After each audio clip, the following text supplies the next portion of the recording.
Greetings, my ghouls and ghoulies. It's your ghostess, hostess, Phantom Jade. Tonight's tale, The Rime of the Ancient Mariner, published in 1798. Part 1. It is an ancient mariner, and he stoppeth one of three. By thy long grey beard and glittering eye, now wherefore stoppest thou me? The bridegroom's doors are opened wide, and I am next of kin. The guests are met, the feast is set. Mayest hear the merry din. He holds him with a skinny hand. There was a ship, quoth he. Hold off, unhand me, grey-beard loon. Eftsoon his hand dropped he. He holds him with his glittering eye. The wedding guest stood still and listens like a 3-year-old. The mariner hath his will. The wedding guest sat on a stone. He cannot choose but hear, and thus spake on the ancient man, the bright-eyed mariner. The ship was cheered, the harbor cleared. Merrily did we drop, below the kirk, below the hill, below the lighthouse top. The sun came up upon the left, out of the sea came he, and he shone bright, and on the right went down into the sea. Higher and higher every day, till over the mast anoon, the wedding guest here beat his breast, for he heard the loud bassoon. The bride hath paced into the hall, red as a rose is she, nodding their heads before her goes the merry minstrelsy. The wedding guest, he beat his breast, yet he cannot choose but hear, and thus spake on the ancient man, the bright-eyed mariner. And now the storm blast came, and he was tyrannous and strong. He struck with his overtaking wings, and chased us south along, with sloping masts and dipping prow, as who pursued with yell and blow. Still treads the shadow of his foe, and forward bends his head. The ship drove fast, loud roared the blast, and southward we fled. And now there came both mist and snow, and it grew wondrous and cold. An ice mast high came floating by, as green as emerald. And through the drifts, the snowy cliffs, did send a dismal sheen, nor shapes of men, nor beasts we ken. The ice was all between. The ice was here, the ice was there, the ice was all around. It cracked and growled and roared and howled like noises in a swand. At length did we cross an albatross. Thorough the fog it came, as if it had been a Christian soul. We hailed it in God's name. It ate the food it never had ate, and round it flew. The ice did split with a thunderin' fit. The helmsman steered us through, and a good south wind sprung up behind. The albatross did follow, and every day for food or play came to the mariner's hollow. In mist or cloud, on mast or shroud, it perched for vespers 9, whilst all night through fog smoke white glimmered the white moonshine. God save thee, ancient mariner, from the fens, the plague, thee thus. Why look thou so? With my crossbow I shot the albatross. Part 2. The sun now rose upon the right. Out of the sea came he, still hid in mist, and on the left went down into the sea. And the good south wind still blew behind, but no sweet bird did follow, nor any day for food or play came to the mariner's hollow. And I had done a hellish thing, and it would work 'em woe, for all averred I had killed the bird that made the breeze to blow. Ah, wretch, said they, the bird to slay that made the breeze to blow, nor dim nor red like God's own head, the glorious sun uprised. Then all averred I had killed the bird that brought the fog and mist 'Twas right, said they, such birds to slay, that bring the fog and mist. The fair breeze blew, the white foam flew, the furrow followed free. We were the first that ever burst into that silent sea. Down dropped the breeze, the sails dropped down, 'twas sad as sad could be, and we did speak only to break the silence of the sea. All in a hot and copper sky, the bloody sun at noon, right up above the mast did stand, no bigger than the moon. Day after day, we stuck, nor breath nor motion, as idle as a painted ship upon an painted ocean. Water, water everywhere, and all the boards did shrink. Water, water everywhere, nor any drop to drink. The very deep did rot, O Christ, that ever this should be. Yes, slimy figs did crawl with legs upon the slimy sea. About in reel and rout, the death fires danced at night. The water like a witch's oil, burnt green and blue and white. And some in dreams assured, whereof the spirit and plagued us so, 9 fathom deep did he follow us, from the land of mist and snow. And every tongue, through utter drought, was withered at the root. We could not speak, no more than if we had been choked with soot. Ah, well a day, what evil looks had I from old and young, instead of the cross, the albatross about my neck was hung. Part 3. There passed a weary time, each throat was parched and glazed each eye. A weary time, how glazed each weary eye. When looking westward, I beheld a something in the sky. At first it seemed a little speck, and then it seemed a mist. It moved, and took at last a certain shape, I wist. A speck, a mist, a shape, I wist. And still it neared and neared, as if it dodged a water sprite. It plunged and tacked and veered, with throats unslaked, with black lips baked. We could nor laugh nor wail. Through utter drought, all dumb we stood. I bit my arm, I sucked the blood, and cried, "A sail, a sail!" With throats unslaked, with black lips baked, agape they heard me call, "Gramercy!" They for joy did grin, and all at once their breath drew in, as they were drinking all. "See, see," I cried, "she tacks no more, hither to work us wheel. Without a breeze, without a tide, she steadies with upright keel." The western wave was all aflame, the day was well nigh done. Almost upon the western wave rested the broad bright sun, when the strange shape drove suddenly betwixt us and the sun, and straight the sun was flexed with bars. Heaven's mother sent us grace, as if through a dungeon grate he peered, with broad and burning face. Alas, thought I, and my heart beat loud, how fast she nears, and those her sails and glance in the sun, like restless gossameres, and those her ribs, through which the sun did peer as through a grate. And is that woman all her crew? Is that a death, and are there two? Is death that woman's mate? Her lips were red, her looks were free, her locks were yellow as gold, her skin was white as leprosy. The nightmare life and death was she, who thick man's blood with cold. The naked hulk alongside came, and the twain were casting dice. "The game is done, I've won," quoth she said, and whistles thrice. The sun's rim dips, the stars rush out. At one stride comes the dark, with fair heard whisper over the sea, off shot the spectre bark. We listened and looked sideways up, fear at my heart as at a cup. My lifeblood seemed to sip. The stars were dim and thick the night. The steersman's face by his lamp gleamed white. From the sails the dew did drip, till clomb above the eastern bar the horned moon with one bright star within neither tip.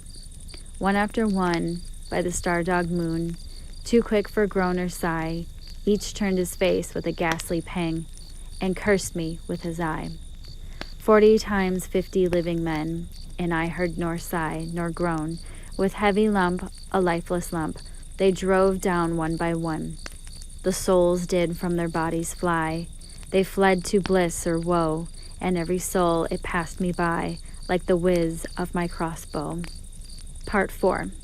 I fear thee, ancient mariner, I fear the skinny hand, and thou art long and lank and brown, as is the ribbed sea Sam. I fear thee in thy glittering eye, and thy skinny hand so brown. Fear not, thou wedding guest, this body drop not down. Alone, alone, all alone, alone on a wide, wide sea, and never a saint took pity on my soul in agony. The many men so beautiful, and they all dead did lie, and 1,000 slimy things lived on, and so did I. I looked upon the rotting sea, and drew my eyes away. I looked upon the rotting deck, and there the dead man lay. I looked to heaven and tried to pray, but or ever a prayer had gushed, a wicked whisper came and made my heart as dry as dust. I closed my lids and kept them closed, and the balls like the pulse beat, for the sky and the sea and the sky lay like a load on my weary eye, and the dead were at my feet. The cold sweat melted from their limbs, nor rot, nor wreck did they. The look, that which they looked on me, had never passed away. An orphan's curse would drag to hell a spirit from on high. But oh, more horrible than that is the curse in a dead man's eye. 7 days, 7 nights saw that curse, and yet I could not die. The moving moon went up the sky, and nowhere did abide. Softly she was going up, and a star or two beside. Her beams bemocked the sultry main, like April hoar frost spread. But where the ship's huge shadow lay, the charmed water burnt alway, a still and awful red. Beyond the shadow of the ship, I watched the water snakes. They moved in tracks of shining white, and when they reared, the elfish light fell off in a hoary flakes. Within the shadow of the ship, I watched their rich attire, blue, glossy green, and velvet black, then coiled and swam in every track with a flash of golden fire. O happy living things, no tongue their beauty might declare, a spring of love gushed from my heart, and I blessed them unaware. Sure my kind saint took pity on me, and I blessed them unaware. The self-same moment I could pray, and from my neck so free the albatross fell off and sank like lead into the sea. Part 5. O sleep, it is a gentle thing, beloved from pole to pole. To Mary Queen the praise be given, she sent the gentle sleep from heaven that slid into my soul. The silly buckets on the deck that had so long remained, I dreamt that they were filled with dew, and when I awoke it rained. My lips were wet, my throat was cold, my garments all were drank. Sure I had drunken in my dreams, and still my body drank. I moved and could not feel my limbs. I was so light almost, I thought that I had died in sleep, and I was a blessed ghost. And soon I heard a roaring wind. It did not come anear, but with its sounds it shook the sails that were so thin and sere. The upper air burst into life, and 100 fire flags sheen to and fro. They were hurried about, and to and fro, and in and out. The wan stars danced between. And the coming wind did roar more loud, and the sails did sigh like sedge. And the rain poured down from one black cloud, the moon was at its edge. The thick black cloud was cleft and still, the moon was at its side, like water shot from some high crag. The lightning fell with never a jag, a river steep and wide. The loud wind never reached the ship, yet now the ship moved on. Beneath the lightning and the moon, the dead man gave a groan. They groaned, they stirred, they all uprose, nor spake, nor moved their eyes. It had been strange, even in a dream, to have seen those dead men rise. The helmsman steered the ship moved on, yet never a breeze up blew. The mariners all gan work the ropes, where they were wont to do. They raised their limbs like lifeless tools. We were a ghastly crew. The body of my brother's son stood by me, knee to knee. The body and I pulled at one rope, but he said not to me, I fear thee, ancient mariner. Be calm, thou wedding guest. 'Twas not those souls that fled in pain, which to those corpses came again, but a troop of spirits blessed. For when it dawned, they dropped their arms and clustered round the mast. Sweet sounds rose slowly through their mouths, and from their bodies passed. Around flew each sweet sound, then darted to the sun. Slowly the sounds came back again, now mixed, now one by one. Sometimes a dropping from the sky, I heard the skylark sing. Sometimes all the little birds that are, how they seem to fill the sea and air with their sweet jargoning. And now 'twas like all instruments, now like a lonely flute, and now with its angel's song that makes the heavens be mute. It ceased, yet still the sails made on, a pleasant noise till noon, a noise like of a hidden brook in the leafy month of June, that to the sleeping woods all night singeth a quiet tune. Till noon we quietly sailed on, yet never a breeze did breathe. Slowly and smoothly went the ship, moved onward from beneath, under the keel 9 fathom deep. From the land of mist and snow the spirit slid, and it was he that made the ship to go. The sails at noon left off their tune, and the ship stood also. The sun right above the mast had fixed her to the ocean, but in a minute she gained stir, with a short uneasy motion, backwards and forwards half her length, with a short uneasy motion. Then like a pawing horse let go, she made a sudden bound. It flung the blood into my head, and I fell down in a swoon. How long in that same fit I lay, I have not to declare, but ere my living life returned, I heard and in my soul discerned 2 voices in the air. Is it he, quoth one? Is this the man? By him who died on the cross. With his cruel bow he laid full low the harmless albatross. The spirit who biddeth by himself in the land of mist and snow, he loved the bird that loved the man who shot him with his bow. The other was a softer voice, and as soft as honeydew, quoth he, the man hath penance done, and penance more will do. Part 6. First voice. But tell me, speak again. They soft response renewing. What makes that ship drive on so fast? What is the ocean doing? Second voice. Still as a slave before his lord, the ocean hath no blast. His great bright eye most silently up to the moon is cast. If he may know which way to go, for she guides him smoother grim. See, brother, see how graciously she looketh down on him. First voice. But why drives on that ship so fast, without or wave or wind? Second voice. The air is cut away before, and closes from behind. Fly, brother, fly, more high, or we shall be belated, for slow and slow that ship will go, when the mariner's trance is abated. I woke, and we were sailing on, as in a gentler weather. 'Twas night, calm night, the moon was high. The dead men stood together, all stood together on the deck. For a charnel dungeon fitter, all fixed on me their stony eyes, that in the moon did glitter. The pang, the curse, with which they died, had never passed away. I could draw not my eyes from theirs, nor turn them up to pray. And now the spell was snapped once more. I viewed the ocean green, and looked far forth, yet little saw of what else had been seen. Like one that on a lonesome road doth walk in fear and dread, and having once turned round walks, and turns no more his head, because he knows a frightful hand doth close behind him tread. But soon there breathed a wind on me, nor sound nor motion made. Its path was not upon the sea, in ripple or in shade. It raised my hair, it fanned my cheek, like a meadow gale of spring. It mingled strangely with my fears, yet it felt like a welcoming. Swiftly flew the ship, yet she sailed softly too. Sweetly blew the breeze. On me alone it blew. Oh, dream of joy, is this indeed the lighthouse top I see? Is this the hill? Is this the kirk? Is this mine own country? We drifted over the harbor bar, and I with sobs did pray, or let me be awake, my God, or let me sleep away. The harbor bay was clear as glass, no smoothly it was strewn, and on the bay the moonlit lay, and the shadow of the moon. The rock shone bright, the kirk no less, the stands above the rock, the moonlight steeped in silentness, the steady weathercock.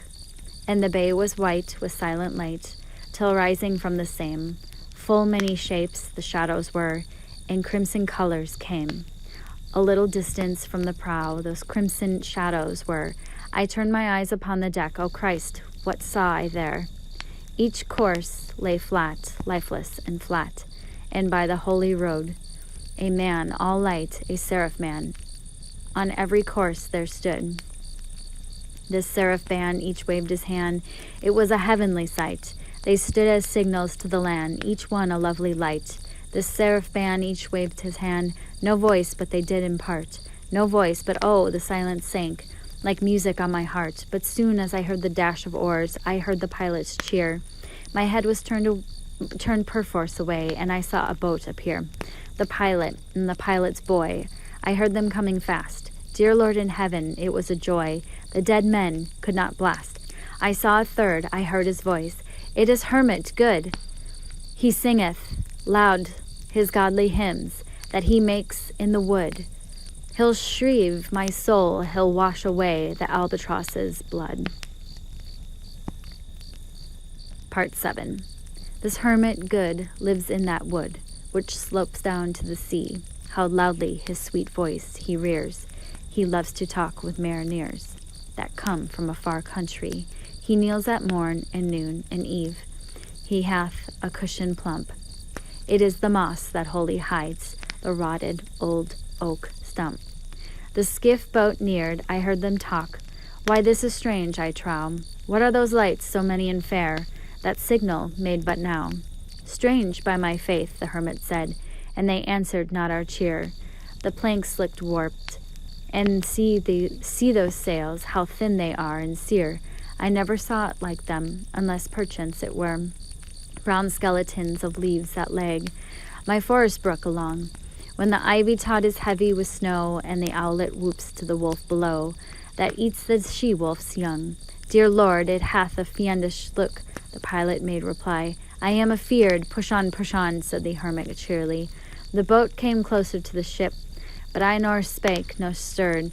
The boat came close beneath the ship, and straight a sound was heard. Under the water it rumbled on, still louder and more dead. It reached the ship, it split the bay, the ship went down like lead. Stunned by that loud and dreadful sound which sky and ocean smote, like one that hath been 7 days drowned, my body lay afloat. But swift as dreams myself I found within the pilot's boat. Upon the whirl where sank the ship, the boat spun round and round, and all was still, save that hill was telling of the sound. I moved my lips, the pilot shrieked, and fell down in a fit. The holy hermit raised his eyes, and prayed where he did sit. I took the oars, the pilot's boy, who now doth crazy go, laughed loud and long, and all the while his eyes went to and fro. Ha ha, quoth he, full plain I see, the devil knows how to row. And now, all in my own country, I stood on the firm land. The hermit stepped forth from the boat, and scarcely he could stand. Oh, shrieve me, holy man, the hermit crossed his brow. Save quick, quoth he, I bid thee say, what manner of man art thou? Forthwith, this frame of mine was quenched with a woeful agony, which forced me to begin my tale, and then it left me free. Since then, at an uncertain hour, the agony returns, until my ghastly tale is told, this heart within me burns. I pass like night from land to land. I have strange power of speech. That moment that his face I see, I know the man that must hear me. To him my tale I teach. What loud uproar bursts from that door? The wedding guests are there, but in the garden bower the bride and bridesmaids singing are. And hark the little vesper bell, which biddeth me to prayer. O wedding guest, the soul hath been alone on a wide sea. So lonely 'twas that God himself scarce seemed there to be.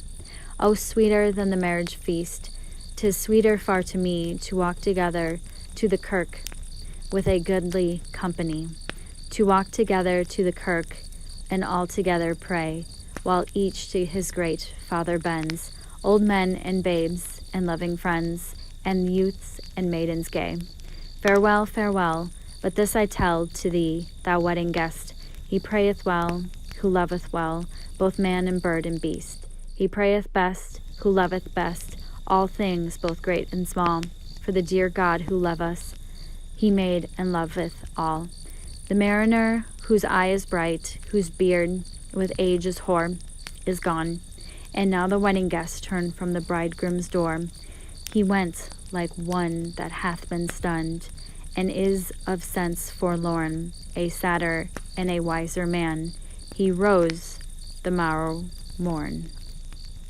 The Rime of the Ancient Mariner.